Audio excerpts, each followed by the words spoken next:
ঢাকার বাইরেও সারা দেশে জুলাই গণ অভ্যুত্থানের প্রথম বর্ষপূর্তিতে বিজয় মিছিল করেছে বিএনপি। এতে দলটি নেতাকর্মীদের ঢল নামে। ফেব্রুয়ারিতে নির্বাচন ঘোষণাকে বিএনপির বিজয় বলে উল্লেখ করেন সিনিয়র নেতারা। ফ্যাসিবাদের পতন ও জুলাই গণ অভ্যুত্থানের বর্ষপূর্তি, তাই সব স্তরের নেতাকর্মীর ঢল চট্টগ্রাম বিএনপির বিজয় মিছিলে। মহানগর উত্তর ও দক্ষিণ বিএনপি আয়োজিত র্যালি নিউ মার্কেট থেকে শুরু হয়ে শেষ হয় প্রেস ক্লাবে। এর আগে সংক্ষিপ্ত সমাবেশে দলের সিনিয়র নেতারা বলেন, দেশ এখন নির্বাচনের মহাসড়কে উঠে গেছে, ভোট ঠেকানোর কোনো উপায় নেই। দেশের মানুষ তারেক রহমানের ফেরার অপেক্ষায়।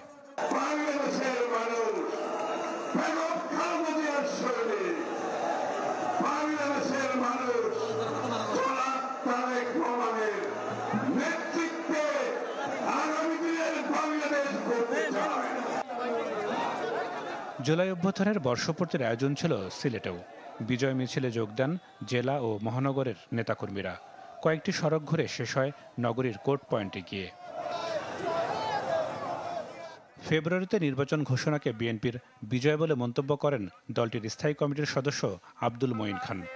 এই সরকারের যে ঘোষণা সেটা বিবেচনায় এনে বলবো যে আমরা আমাদের সংগ্রামে জনাব তারেক রহমানের নেতৃত্বে একটি গুরুত্বপূর্ণ বিজয় আমরা গত রাতে অর্জন করেছি। বরিশালের দলীয় কার্যালয় থেকে বিজয় র্যালি বের করে মহানগর, জেলা উত্তর ও দক্ষিণ বিএনপি।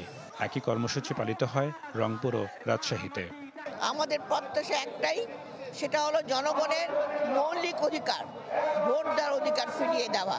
আমাদের সবাইকে সৎ থাকতে হবে, দুর্নীতির ঊর্ধ্বে থাকতে হবে। যদি আমরা আওয়ামী লীগ যা করেছে সেটা আবার আমরা করি, আমাদেরও পরিণতি কিন্তু আওয়ামী লীগের মতো হবে। এছাড়া ময়মনসিংহ, কুষ্টিয়া ও সিরাজগঞ্জ সহ দেশের বিভিন্ন জেলায় জুলাই গণ অভ্যুত্থানের বর্ষপূর্তির কর্মসূচি পালন করে বিএনপি। নাদিম হোসেন, চ্যানেল 24।